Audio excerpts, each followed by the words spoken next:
Shall we begin? You're breaking up, Bob. You're breaking up. Play around with a bad football team, bad things happen. You're listening to 9 to Noon. Hold on to your butts. Personal foul. Clipping. Oh, my God! Thank you.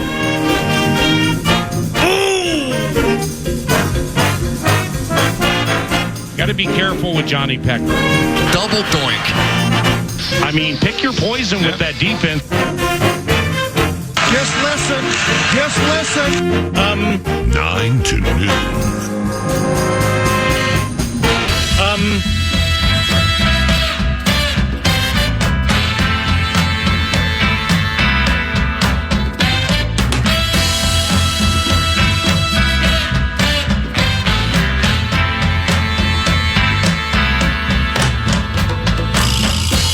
Hey, what's up, K-Fan? It's 84, man. Y'all stay tuned live for the hottest man in the world, PA, Paul Allen. Yes, sir. Welcome to the Covenant, as in the love Covenant.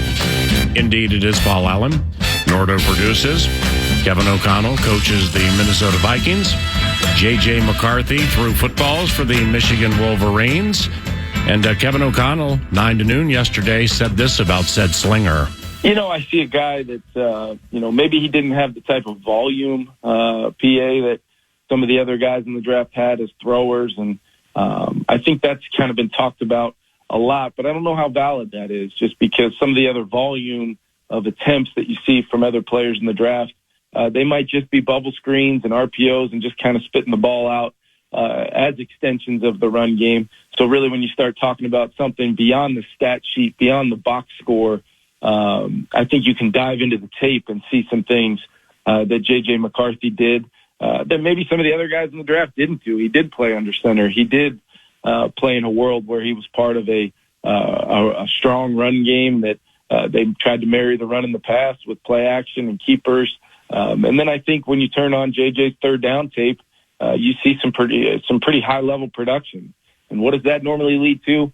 Winning football games. When you run the football and you have a quarterback that can execute at a high level on third down, you sustain drives, you have a chance to push the ball into the opponent's side of the field and eventually down into the red zone where you hope to come away with touchdowns and not field goals. But JJ's got some really strong tape. He clearly has a makeup of a guy that's won a national championship. I think he's lost, I don't know what the exact number is, maybe 3 games since he was about 12 years old. So this guy's a winner. There's a lot to really continue to dive into on a prospect like JJ. Looking forward to spending some time with him over the next few days and really getting to know him, but also importantly letting him get to know us and what potentially, just like some of the other quarterbacks, hopefully get a feel for is that if my name gets called by the Minnesota Vikings, that's a really positive thing for me based upon the play caller, the head coach, the offensive weapons, the offensive staff. Brian Flores coaching the defense with some really good players on that side of the ball. And, oh, by the way, the best fan base in the National Football League. Everybody ready now? High-level third down performance. Unlike many in the NFL draft, comfortable playing under center.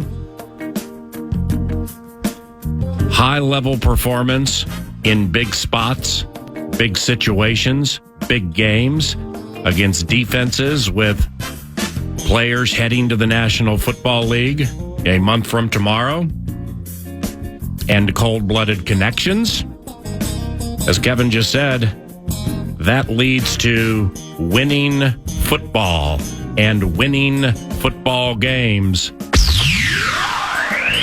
We didn't really unpack yesterday. Kevin OConnell discussing Jaden Daniels, to a certain extent, Drake May, and JJ McCarthy. So we opted to play that back just to listen back to it and listen to the cadence and the head coach's voice and, well, learn a little more about old JJ McCarthy. Box. What do we think about that, and good morning? Good morning. The first thing that came to mind as I was listening to that clip again, sometimes when somebody is speaking, you're talking to somebody on the phone. In this case, we are talking into microphones. People may be listening on the radio. Yeah. You can hear it in KOC's voice. He's smiling as he is talking about JJ McCarthy. He's excited about JJ McCarthy as a prospect. Is that the guy they ultimately draft? That remains to be seen, of course. Well put. The thing that stuck out to me early on, right out of the gates, while he's smiling about the idea of JJ McCarthy in purple, it's almost as if he had been reading or at least was very aware of the largest detracting commentary regarding JJ McCarthy. Because he kind of starts out right away with, he may not have had as many reps as other teams. He may not have put as many physical plays of XYZ on tape. But it was important for him right out of the gate to note the plays that he offered are pro level. The way that he played the game in Michigan was the way that you play the game in the NFL. Yep. Specifically, well, some of the other guys you might talk about on their tape with all those reps and all those yards, well, a lot of them were bubble screens. So are there quarterbacks in the draft right now who have thrown more screens in the last year than J.J. McCarthy threw his entire career at the University of Michigan? So looking at those sorts of things. But the first thing that stuck out to me, he's excited about the idea of J.J. McCarthy. Then, of course, later on, noting that he's spending a few days with him. But it was if right out of the gate, he wanted to tell you that he may not have some of the physical stats that some of these other QBs have attained, and props to them, praise to them, absolutely. But in the end, when he had to throw the ball, when he had to do what a quarterback does, it was high level. It was something that I could work with, can work with, am interested in working with. And I am totally cool with that cat, that former Wolverine at the University of Michigan. So the crumbs leading to the answer. A month from tomorrow, with the National Football League draft, first round, KFAN radio show at US Bank Stadium, Vikings.com for tickets. Maybe the belief, maybe when it all is revealed and everything is unfurled and decisions have been made and quarterbacks have landing spaces. Maybe J.J. McCarthy looks wonderful in burgundy and gold. I always love that one. What? I mean, it got steamy. I didn't get to this yesterday, or maybe we did, but it got steamy in Orlando yesterday with Washington, rumors being that Washington is dead set to pluck the quarterback who's comfortable under center. The quarterback who sells play action in a poor man's Matt Ryan-esque fashion. The man who delivers cold-blooded connections on third down against high-level corners in big-time games, no matter the pass rush, right up in his mug. It got steamy yesterday that Washington will take J.J. McCarthy with the second overall pick. And Robert Kraft, the owner of the New England Patriots, he got a little steamy yesterday, too, when he said, if I put on my fan hat, then, yeah, I definitely know that the New England Patriots need a quarterback. But I also know, and I'll insert this, as a high-end businessman for many, many decades, I also know there are going to be myriad desperate teams looking to get up to that 3. So we're open for business. I love that. So juicy right now. You know, I didn't get a chance yesterday to hit on a particular text message as part of this conversation, but is there any idea with this steam with JJ McCarthy? Now again, the smile in KOC's voice, I could hear it, I could see it. Same. I could see the smile. Same. But one of the listeners actually texted in and was like, I'm kind of worried when everyone agrees. I'm kind of worried when everybody, I mean, Andrew Luck into the 2012 draft, everyone agreed that he would be the best option, not only in that draft, but maybe for drafts to come, and save for injuries and such in an early retirement. I think most people were right on an Andrew Luck. Yeah.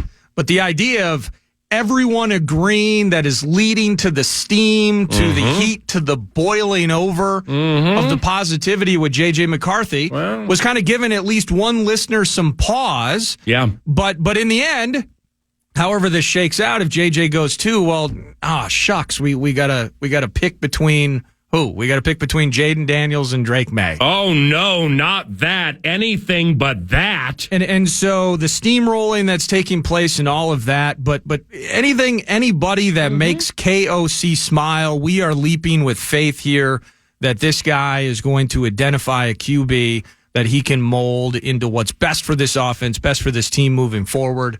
So leaping with faith with Kevin OConnell, I'm all in on that. Well, the consensus angle of the rube to the 64686 being like, I get concerned when everybody's all on the same page.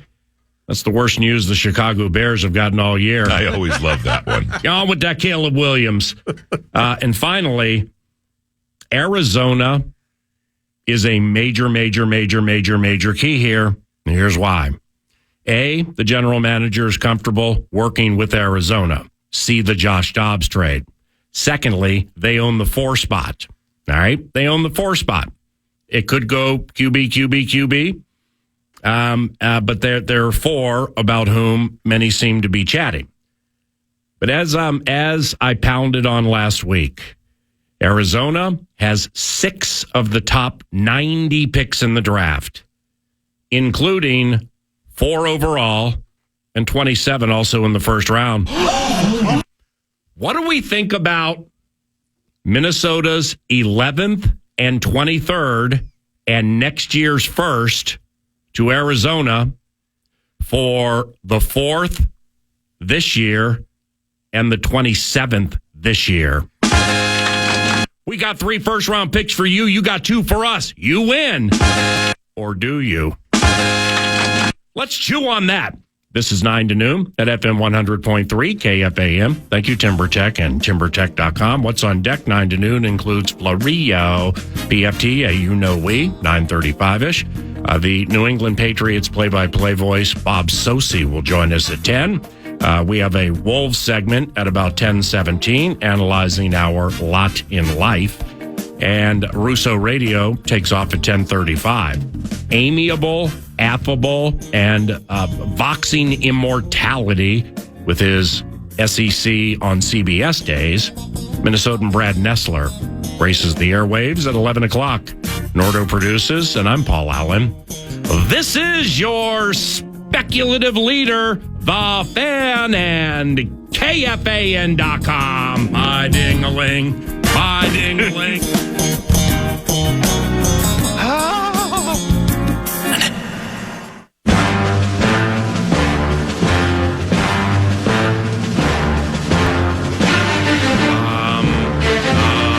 Second segment, most weekdays. Oh, yeah. Vikes Bites provided by Vikes Bites! Brought to you by Thousand Hills Lifetime Grazed Grass-Fed Beef. I love the product. I love the owner, the founder, Matt, and the work that they've done. Learn about regenerative agriculture and, frankly, shop online and have some elite beef. Go to thousandhillslifetimegrazed.com.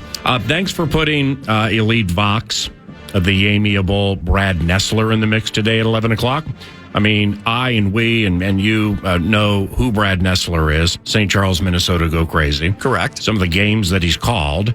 Most know that December of last year, SEC on CBS, Dad, Nessler and Danielson, SEC, done. It's going to ESPN. But when crafting the Nessler 11, I mean, that LSU team, I mean, I ain't breaking news here, but I just had to look back at it. That 2019 LSU team that went 15-0. Oh, yeah. I mean, we're not elite college football minds, at least I'm not. Shouldn't speak for you. I mean, if there's a better college football team in the history of amateur level football, I need to hear about it. I mean, you got Burrow going play action to Clyde Edwards-Helaire, throwing deep to either Jefferson or Jamar Chase, Terrace Marshall with the Panthers. He was the bomb, too. Oh, yeah, Terrace. Holy cow. Did what they a have squad. Thaddeus Moss at the time, too? Like tight end guy? Might have. He was there for a stretch. I don't know if it overlapped. Right. But no, that team was incredible. Jeez. Defensively, I don't know how hot. I can't rattle the names off like the elephants, but Right. goodness. Brad Nessler, 11 o'clock. Don't miss it. Ed Ingram on the team. Eh? What are you going to do? Ed Ingram, national champion, I believe. Yeah. Okay, Vikes Bites, brought to you by Thousand Hills. Thank you so much. And looking forward to Nestler as well, all-time Vox. Kuiper has Jaden Daniels second to the Commanders. And that feels consistent, right? You know, based on our conversation last segment, like the steamrolling. And every time we bring up JJ McCarthy, I appreciate whether it's Mike and Woodbury and a couple others. They just absolutely just loathe the idea of JJ McCarthy on this team, and it's how he was used. He played awful in the national title game. I don't know. What is it? I forget what his first name is. Edwards. Might be TJ Edwards, whatever his first name was. But he goes for 240-plus yard touchdowns in the first quarter, and suddenly you're in milk clocking territory in the national title game. Yeah. I don't know if you expected JJ McCarthy with that lead to throw it 40 times, whatever. Didn't get him beat. But all the same, the idea is you know, if we're talking midway through the season, he's a second-round pick. And maybe it's because everyone has started looking at the tape and they realized, ooh, we got something here, or what it is. But the steamrolling, people are up and down on that. But Jaden Daniels to Washington, that's always... Are they going to take Drake May? They're going to go Sam Howell, former Tar Heel, and they're like, well, this ain't working out. We're going to send him... I think he went to Seattle, and we're going to replace him with the guy he replaced in North Carolina, and Drake May. That'd be interesting. You have been dialed in via Khan's currency since Jerry Jeudy was moved to the Calm. Yeah. Now, if you're new to the radio show or new to the radio station, or you're listening worldwide over the vast and ever-expanding free iHeartRadio app, good morning. That's how we talk. So listen more, and you'll understand. The Calm is Kevin Stefanski. Steam is rumors, a rumorville with speculation. Maybe informed speculation. Maybe. But, you know, we got, there's some cherry pickers out there, some 9 to noon cherry pickers, who will take certain things from this radio show and put it in the Twitter sphere. So 9 to noon, to a certain extent, is recrafting the way it formulates thought and opinions and shares them. But Khan's currency. And Khan is me. Yep, Khan, that's right. Not David Khan. If you're new and you're listening in Turks and Caicos, A, we thank you for that. But B, Khan is the nickname for Eric Nordquist. Other nicknames include Mad Producer, Juice Box, and Stink. I always love that one. Stink lasted 10 seconds. Stopped in the hallway, producer eyeballs host, and says, I'm out on Stink. I always love that one. I said, I'm out on Stink too, Ben. I always love that one. But, and then you touch my sides. Khan's currency.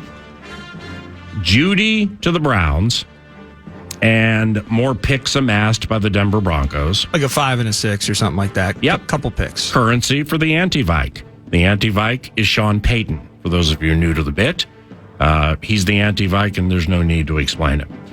Well, Kwesi comes over the top with an open-ended straight, and he gets the right card, and he also gets the 23rd overall pick in the draft as part of Khan's currency. Because this is not this is an arms race, because they're all looking for the right arm. Yeah. But it's also a Khan currency race. Correct. And I don't know, Arizona with 6 picks in the first 90 and 2 in the first round. Yozona, 11 and 23 in next year's first. But we get your 27th this year to bolster the defense, and we also get number 4. Oof. You can't do that without Khan's currency. No, you can't. The anti-Vike does not have Khan's currency. Chip leader, Vikings. Khan's currency. Kwesi, the chip leader, hitting all the open-ended straights, and he has Khan's currency. And he can buy his way out of pots against the anti-Vike and several other teams that are in the mix right now. But speaking of that, PA. Yeah. What are Kwesi and KOC? Let me get this out for 20 seconds. Yeah, it's a dreamscape. It's not going to happen, but it would be so cool. No, I'm not going to accept Stink. So the Vikings make that move with Zona, the speculative move that I'm just spitballing. And they get to the 4. Oh, but alas, a month from tomorrow, Marvin Harrison Jr. went where? Bob Kraft did what? With who? And we got the 4. Oh, no. Staring McCarthy right in the eyes. Anti-Vike panics. Yeah. Teeth are gnashing. He's gnashing of the teeth. He's tormented. There's tumult up in his covenant because he's the anti-Vike. And it's starting to get hot up in here. So he doesn't call us, we call him. And just rip him off. I mean, just, yeah. And then we take the 12, come back to the 5 with Harbaugh, get Drake May. Hey! And we got everything the anti-Vike has ever known. And he perishes under the river Euphrates, and we don't care about him again. But anyway. What did George Payton do? What did George Payton do at some point in life? I mean, a karma convergence of, and you know him way better than I do, but I will tell you this, as the producer, as the juice box at the team facility, as the guy on preseason road trips, and everyone's kind of hanging out. It's preseason, nothing's on the line, having a beer and a sandwich at the hotel. Too much time for Teddy. George Payton is one of the nicest, coolest dudes that I've worked with in my nearly, 11 year, whatever the hell it is at the Fan. Yeah. He's awesome. Nothing has gone right for him in the city of Denver. Yeah. Nothing along the way. He's surrounded by the anti-Vike. It has been awful in terms of the run there. He wants to take a swing. You know, and that's the problem, too. He's going to fall on the sword. And Elway, he's the guy that wanted Russ Wilson. Yes. When the dust settles, it's going to be that Elway was the guy that put this in motion. He says, George Payton, you're the GM now, make it work. He makes it work, and then it's a disaster. Yeah. And then Elway's the guy that says, well, we need to figure out this coaching thing. This Nathaniel Hackett thing was a disaster, so we move on from him. You have to make the Sean Payton thing work. That's what's going to make Russ work. And so we make a mistake. That creates a hole. We have an opportunity to climb out of the hole. And you know what we said? We're actually just going to keep digging deeper. The Russ thing doesn't work out. The Sean Payton thing sucks. And now they're in a spot where he could potentially be ripped off by the franchise that he gave years to prior. You're right about George Payton. I mean, wonderful, wonderful human being and incredibly smart and very, very good at what he does.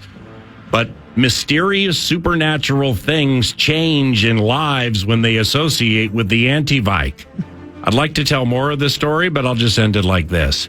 Even Judas at one point had good intentions. I always love that one. He's the anti-Vike, man. I don't like him. My daughter goes to college out there, and it makes it hard to get to the facility. I can't go there anymore. Well, maybe we'll get back to this later in the show, but I did want to run through, because what's going to happen here on Thursday night of the draft is the Vikings are going to make a move one way or another. They're going to get a QB. And my question is, whether it's to you, it's to those listening, what are fans doing? What's Kwesi doing? What's KOC doing? Everybody, what are you up to on Friday?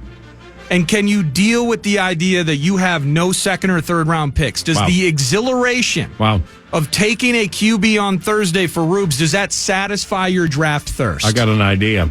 Now, the team, currently sans second and or third round picks this year.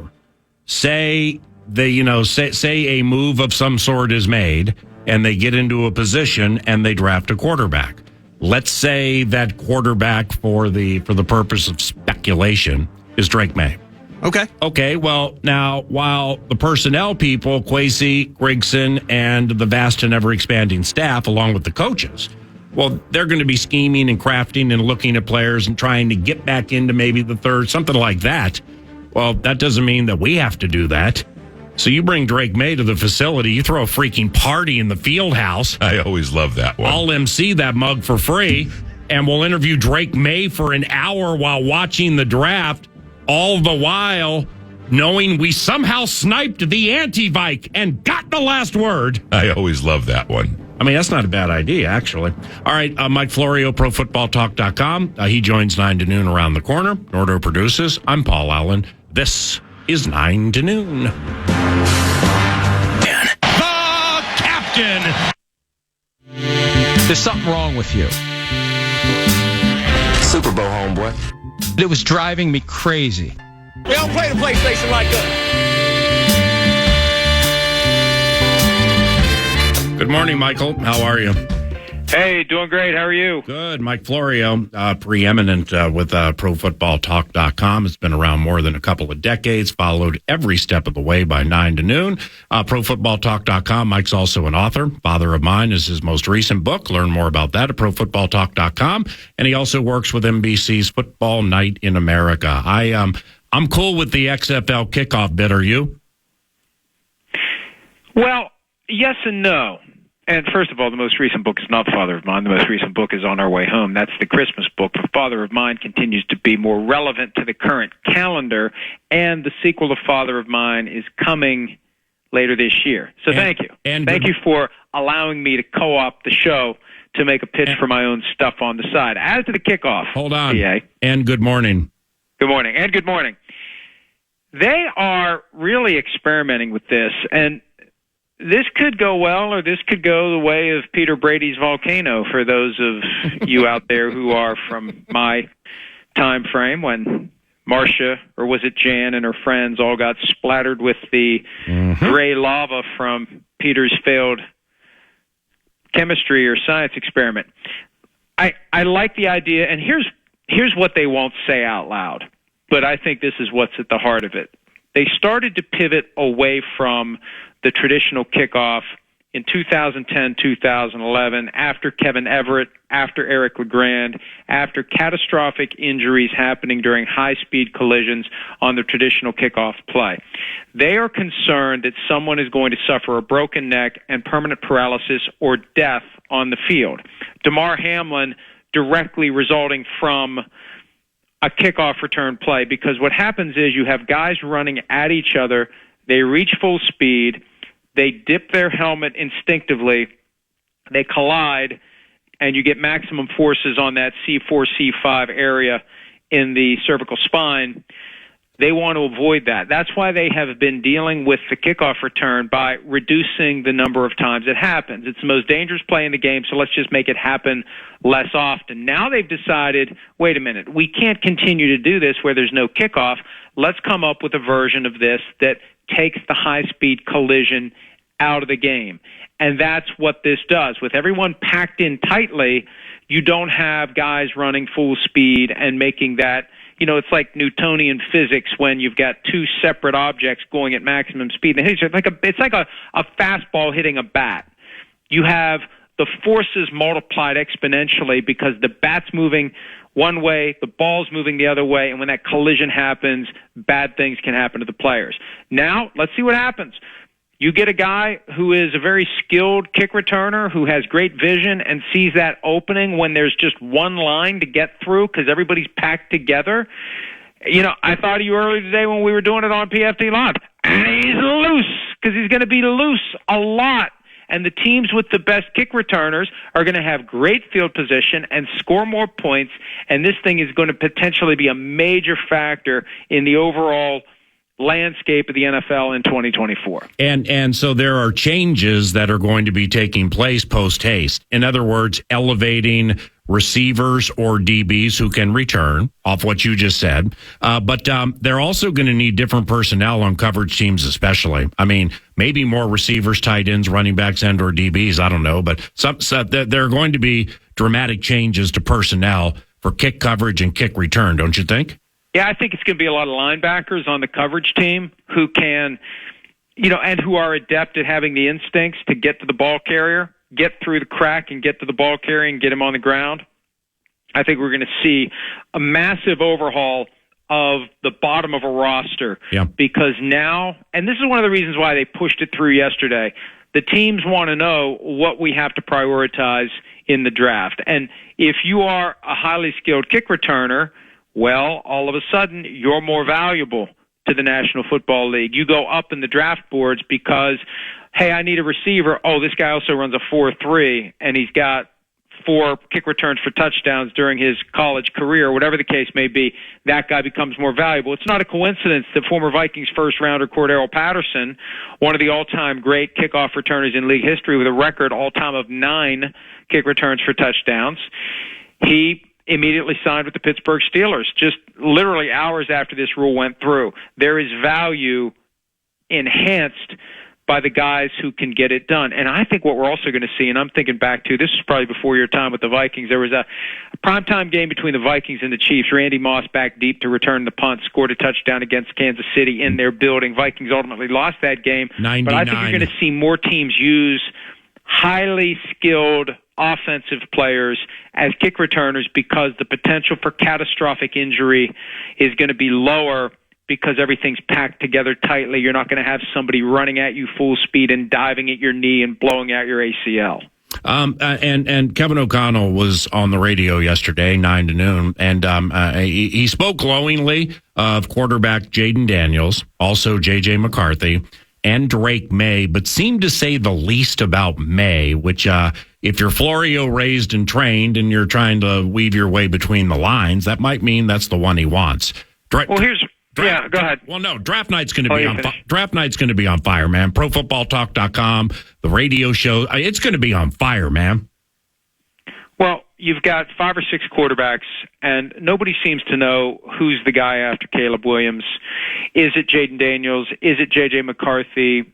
Where's Bo Nix fit in? Michael Penix Jr. is out there. Drake May is in the mix as well. I'm a firm believer that whoever lands with the Vikings is going to end up reaching his full potential, whatever it may be, because Kevin OConnell has already proven he can coax that out of whoever. When Nick Mullins throws for 400 yards in a game, that proves to you that Kevin OConnell is a new age quarterback whisperer, potentially another Andy Reid over time, where whoever you give him, he's going to figure out how to get the most out of him. And if I'm one of these guys coming out, and this is a point I've been making on PFT Live from time to time. If I'm one of these young quarterbacks, I'm looking around at my potential destinations. I'm looking at the wreckage of the 2021 draft, where you've got Zach Wilson, bust, Trey Lance, bust, Justin Fields, not really a bust, but when you get a 2025 sixth-round pick for a guy that you dumped 2 first-round picks into, you can't call it a success. Mac Jones, Pro Bowler who goes bust because the head coach decided to make a defensive guy the offensive coordinator after Josh McDaniels got a head coaching job. You stack all that together, it is a warning to any of these quarterbacks coming in that you better be proactive about where you're going. You know, there's a mindset out there that these guys just have to submit to the process, which I think is a load of crap. They shouldn't have to submit to anything. Their careers are riding upon where they go to start off their careers, because if you bust for 2 or 3 years, the sport moves on. You become a backup at best, and you got to earn your way back onto a field you never really did all that well on anyway. So my point is, if I'm any of these guys, I want to go to Minnesota and play for Kevin OConnell. And I think one of these guys is going to get very lucky to be the guy that ends up being tutored by Kevin OConnell and becoming a much better quarterback than he'd be on some of these other teams where the head coach is a defensive guy, the offensive coordinator, if things go well, is going to get hired to be a head coach somewhere else, and then you got to break in another one, or the offensive coordinator is not going to be good enough, and it's going to derail your career. So whether it's Drake May, Bo Nix, JJ McCarthy, Caleb Williams, who knows, stranger things have happened. Whoever it is, that guy is going to hit his ceiling playing with Kevin OConnell. Florio. Well, I mean, I'm not the first to say this, but Arizona is such a major key for the Vikings, for Denver, for the Las Vegas Raiders, and the wild card maybe in the top 10 looking to move up. And they have 6 of the first 90 picks, and they have 2 in the first round, 4 and 27. So, I went down the road this morning in the opening segment being like, I mean, to get to that 4 spot, to get one of those quarterbacks, the Vikings give Arizona 11 and 23 and next year's first round pick. In turn, they get the 4 spot for the quarterback and number 27 this year. So they have a first round pick deep in the first round. Do you think that would be fair equity? I don't think you get the 27 back. I think you got to give the 23 in next year's first rounder to get from 11 to 4 this year because of the glut of highly regarded quarterbacks. In 2021, the 49ers had the 12th pick, and they gave up their next year's first rounder and the year after that first rounder to go from 12 to 3, plus a third round pick to go from 12 to 3. Yeah. To go to 11 to 4, I think you got to go 11, 23, and another first round pick, and the Cardinals keep 27. I think that happens. They may do some other weird stuff like the Vikings get the 27 but also give up something else, or where they some of these trades, it's like they do this clumsy grains of sand trying to balance out the scales and flip-flop a 6th rounder for a 7th rounder and a future 3rd rounder for a 4th rounder. I mean, it's crazy what they do to try to create the perception they balanced it out very carefully. But, yeah, I think the Patriots at 3, the Cardinals at 4, possibly the Commanders at 2, possibly.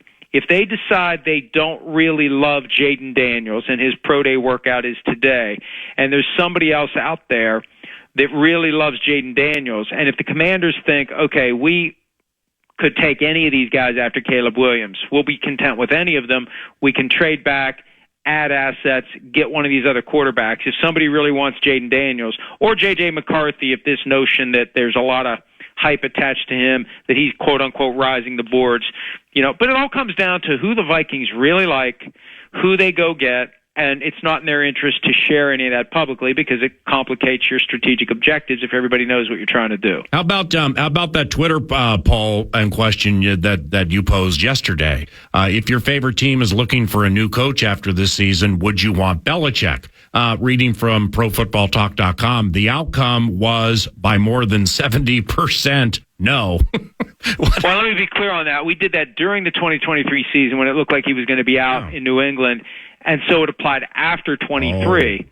More than 70% don't want him because the whole point is, as he considers the media landscape, he needs to get himself rehabilitated from the standpoint of, will fans want him? Because if fans don't want him, it's tougher to get the owner to want him. This guy's going to be 72. How much time does he really have coaching the team? And if the fans aren't excited about this prospect, then what's the point? Let's go get somebody else to be the head coach.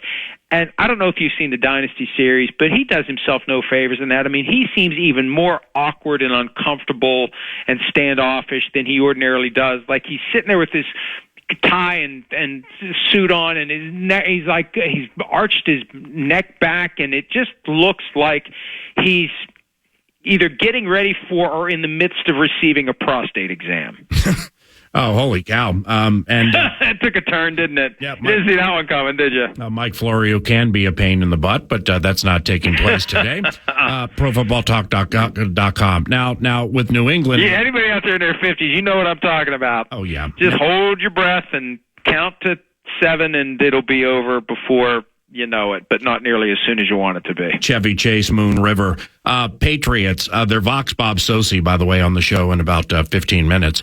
Bob Kraft, paraphrasing, said, put on my fan hat, Pats need a quarterback, but I want to hear what desperate teams have to offer, too. He's a high-level businessman, obviously. The fearless Denver group is going to do whatever it takes to get to a certain spot, right? It sure sounds that way. I mean, look, they decided to take $53 million of the $85 million dead cap charge for Russell Wilson this year. They could have taken 35 and change. They went with 53.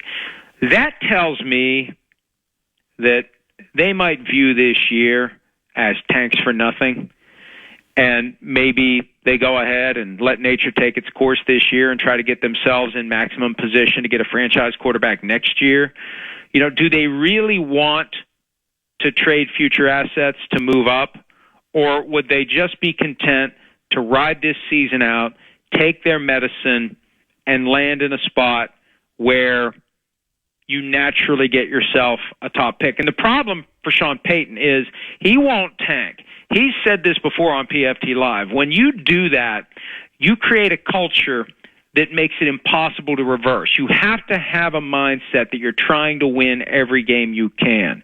The tanking has to happen in subtle fashion, like taking $53 million in cap charge when you only had to take $35 million.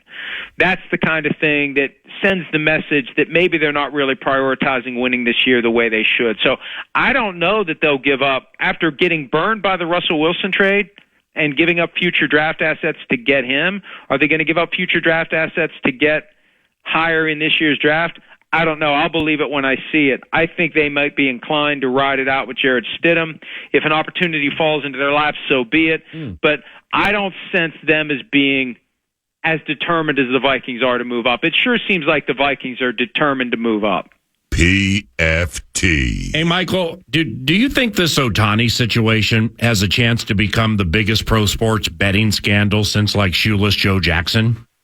Well, only if it turns out that the interpreter was betting on baseball and they can tear down the excuse given by Ohtani that he was basically the victim of theft and the interpreter was doing all the betting without Ohtani knowing anything about it.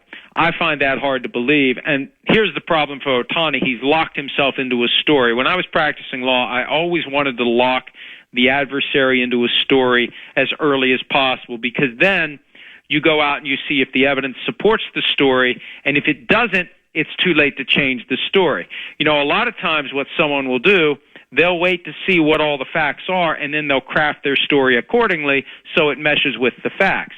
Ohtani has locked himself in. He's painted himself into a corner, and he's going to have a hard time getting out of that if the evidence ends up showing something other than what he said when he had his press conference, which really wasn't a press conference because all he did was read a statement and not take any questions. So right. I think that it's got the potential to be the first major gambling scandal of the post-legalized betting era, which I think is significant. And you've got other stuff going on. Jonte Porter of the Toronto Raptors under investigation by the NBA because he's had a couple of games recently where he made a quick exit and there was heavy action on his under for his various props, and something's fishy there.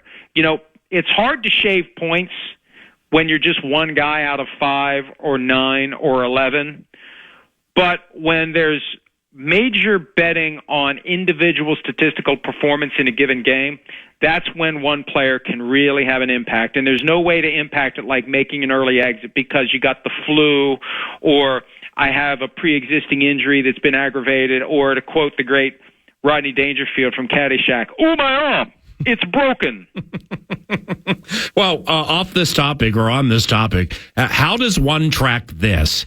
NFL player or whomever is set for, let's say, Football Night in America, Sunday Night Football, and wants to make a play. So gets one of his dogs to open a legal account in a state with legalized sports wagering and does it through said friend. How does the league or the bosses track that? There's no way to track it. And that's what I think the heart of the problem is for the Ohtani case. In California, sports wagering is not legal yet. So the interpreter was using an illegal bookmaker, and it all kind of came to light that way. I don't know what the NFL can really do. Once you start getting removed from immediate family members, you get into friends, you can have the player who is bankrolling the operation, the friend is the one who's doing the betting, and you know what happens? The friend ends up having significant power over the player. Correct. If that relationship ever goes sideways, or if the player ever, or if the friend ever realizes how much power he or she has, that's when you start to get extortion and blackmail, and I'm going to go tell the NFL what you did if you don't, give me whatever money I want. Hey, do you get to go to Brazil for the Friday night Eagles versus whomever game, September 6th? No, I don't. There's no reason for me to go. I don't have a passport, so no. And we have a game on Thursday night. We'll be in Kansas City. Yeah. Chris Sims was talking about that earlier today. It's like, hey, Chris, I'm not aware of a direct flight from Kansas City to Sao Paulo. I think they're going to send us to Connecticut, Stanford, not Sao Paulo, for that duty on the first Friday night of the year. Historic game.